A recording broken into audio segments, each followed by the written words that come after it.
오늘 하나님께서 우리에게 주시는 말씀은 에스겔서 23장 1절에서 21절입니다.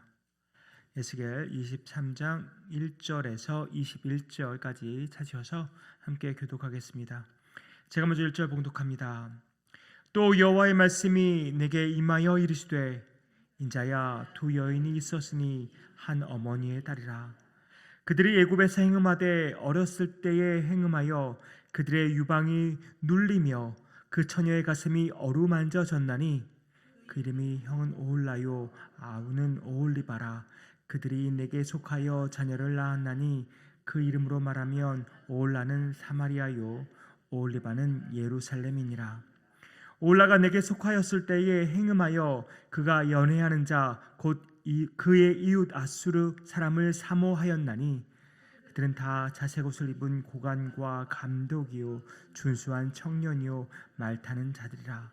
그가 아수르 사람들 가운데 잘생긴 그 모든 자들과 행음하고 누구를 연애하든지 그들의 모든 우상으로 자신을 더럽혔으며 그가 젊었을 때에 애굽 사람과 동침함에 그 처녀의 가슴이 어루만져졌으며 그의 몸에 음란을 쏟음을 당한 바 되었더니 그가 그때부터 행음함을 맞이 아니하였느니라.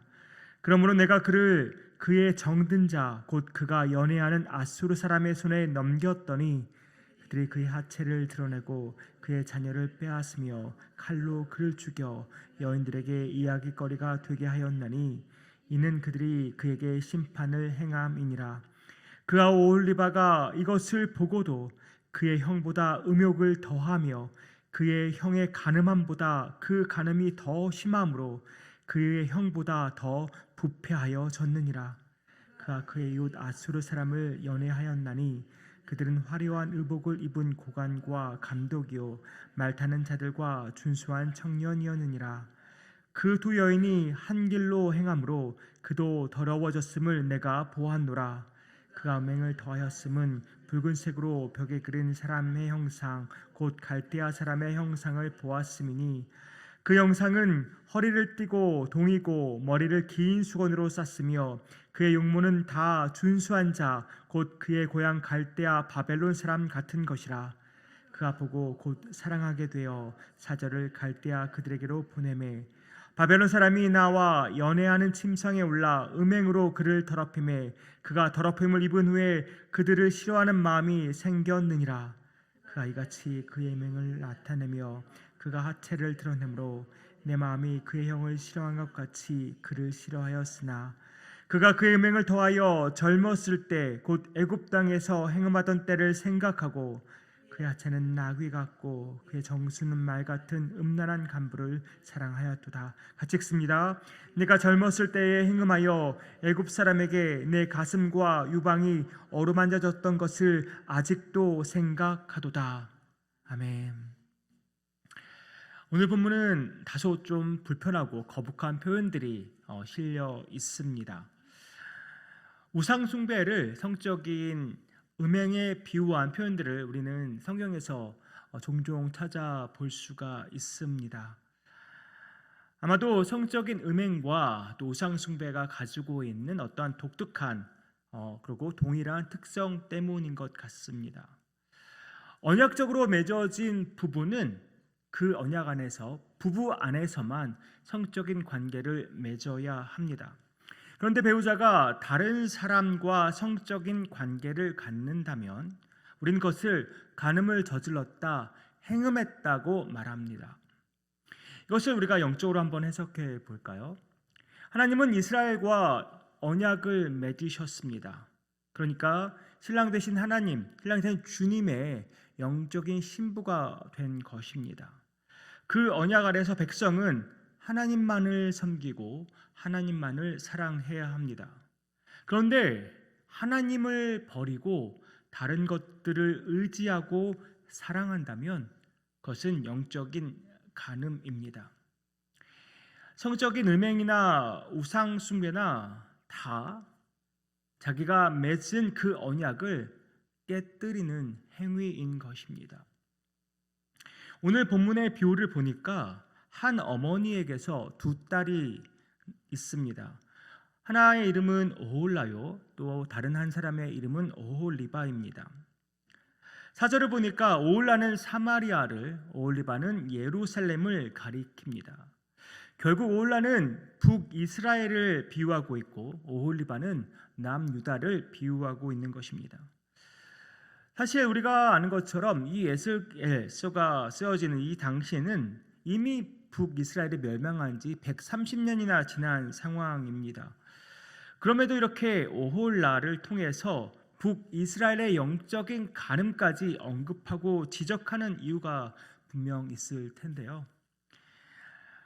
남유다 역시 북이스라엘과 별반 다르지 않다는 것입니다. 아니, 그보다 더 심하다고 말합니다. 그만큼 남유다에 대한 하나님의 심판은 절대 과한 것이 아님을 보여주고 있는 것입니다.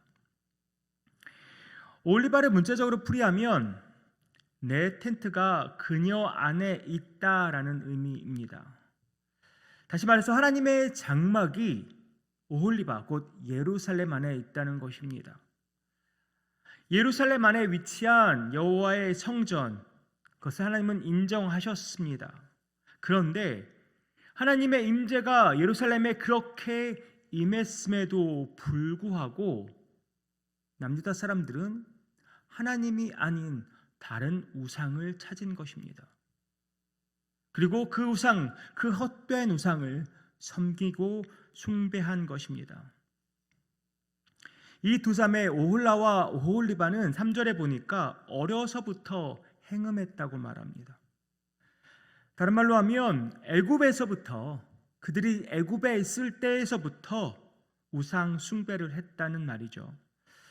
그럼에도 불구하고 하나님은 그들을 애굽에서 건져내 주셨습니다. 또 여전히 광야에서 악한 일을 일삼는 그들을 완전히 광야에서 없이 하지 아니하시고 그들에게 은혜와 자비를 베푸셔서 약속의 땅까지 이르게 하셨습니다. 그리고 그 땅에 들어가게 하셨습니다. 그런 은혜를 입었으면 제정신을 차리고 돌이켜야 하는데 그들의 간음은, 그들의 영적인 간음은 더욱더 심해져만 갔습니다. 5절부터 10절은 오홀라 곧 북이스라엘의 음행을 고발하고 있습니다. 5절 제가 세 번역으로 한번 읽어드립니다. 그런데 오홀라는 나에게 속한 여인이었으면서도 이웃에 있는 아시리아의 연인들에게 홀려서 음행하였다. 분명 북이스라엘은 하나님의 백성입니다. 그들이 애굽에서부터 행하신 일, 또 광야에서 하나님께서 보여주신 그 일들을 기억했다면, 아니 약속의 땅에 들어가게 하신 것만, 그것만이라도 기억했다면 그들은 하나님을 배신하고 다른 나라를 섬길 수 없습니다. 하나님을 온전히 신뢰하고 오직 하나님만 사랑한다면 한눈 팔 수 없습니다. 그러나 오홀라, 곧 다시 말해서 북이스라엘은 하나님을 버리고 아수르를 의지하고 이방 신들을 섬기는 영적인 간음을 저지르고 말았습니다. 그들의 결말이 무엇입니까? 그렇게 의지했던 아수르의 덕을 그들이 보았습니까? 9절과 10절입니다. 그러므로 내가 그를 그의 정든 자 곧 그가 연애하는 아수르 사람의 손에 넘겼더니 그들이 그의 하체를 드러내고 그의 자녀를 빼앗으며 칼로 그를 죽여 여인들에게 이야기거리가 되게 하였나니 이는 그들이 그에게 심판을 행함이니라. 믿고 의지했던 아수르에게 처참하게 짓밟히는 그런 신세가 되었습니다. 이것이 영적인 간음을 저지른 결과입니다. 이것이 우상 숭배의 대가입니다. 그럼 올리바는 어떻습니까? 올라가 심판받은 것을 보았다면 돌이켜야 하는 것 아닙니까? 11절 말씀합니다. 우리말 성경으로 읽어드립니다. 그녀의 동생 오홀리바는 이것을 보았다. 그러나 그녀는 언니보다 더 타락했으며 그녀의 음란한 짓은 자기 언니의 음란한 짓보다 더했다. 돌이키기는커녕 언니보다 더 타락해져서 더 심한, 더 음란한 짓을 저질렀다는 것입니다. 올라가 아수르에게만 몸을 내주었다면 오홀리바는 아수르뿐만 아니라 바벨론과 애굽에까지 다 몸을 내준 것입니다. 결국 유다는 이 세 나라의 우상들을 모두 숭배하며 섬겼다는 것입니다. 북이스라엘이든 남유다든 그들이 아수르와 바벨론과 또 애국과 손잡은 것은 정치적인 이유라고 그렇게 변명하는 변명을 할 것입니다. 핑계 없는 무덤이 없는 것이죠. 외교라는 명분 아래 영적인 간음을 저지른 것입니다. 지금까지 하나님의 은혜를 입고 하나님의 놀라운 역사를 경험했음에도 당장 내 눈앞에 보이는 그 강대국을 의지하고 그들이 섬기는 신을 받아들이고 숭배하는 어리석음을 보인 것입니다. 오홀리바의 결말도 뻔합니다. 내일 본문에서 그의 결말을 자세히 설명해 주겠지만 영적인 간음을 저지르고 우상 숭배하는 자들의 최후는 정해져 있습니다. 그러기에 우리도 정신을 바짝 차리고 살아야만 합니다. 제가 월요일에 말씀드린 것처럼 우리는 내 마음을 지금 가득 채우고 있는 것이 무엇인지 늘 점검해야 합니다. 과연 내 마음을 채우고 있는 것이 하나님인지 아니면 다른 것들인지 우리는 수시로 점검해야만 합니다. 저와 여러분 모두 정말 넘어지기 쉬운 존재들 아닙니까? 사실 보이지 않는 하나님보다 내 눈앞에 당장 보이고 내 피부에 와닿는 그런 것들을 붙잡기 마련입니다. 그게 물질이 될 수도 있고 또 성공이 될 수도 있고 권력이 될 수도 있고 또 인간 관계가 될 수도 있습니다. 사실 그런 것들은 기본적으로는 중립적인 것들이라고 말할 수 있지만 우리가 그것들을 사랑하고 의지하기 시작하면 그 모든 것들은 죄의 원흉이 될 수도 있습니다. 우리는 분명 이렇게 또 말할 것입니다. 세상을 살아가는데 이런 것들 정말 필요한 것 아닙니까? 이런 것 없이 어떻게 살아갈 수 있겠습니까? 라고 우리는 변명을 늘어놓을 것입니다. 물론 필요한 것들입니다. 다 필요한 것들입니다. 그러나 그 어떠한 것도 하나님보다 앞설 수 없습니다. 하나님보다 더 신뢰하고 사랑하는 것이 내한테 있다면 우리는 지금 영적인 간음을 저지르고 있는 것입니다. 다시 말해서 우리는 우상 숭배를 하고 있다는 것이죠. 골로새서 3장 5절에서 바울이 이렇게 경고합니다. 그러므로 땅에 있는 지체를 죽이라. 곧 음란과 부정과 사욕과 악한 정욕과 탐심이니 탐심은 우상 숭배이니라. 우리가 누구이고 우리가 어떤 삶을 살아야 하는지 우리는 잊지 않아야 합니다.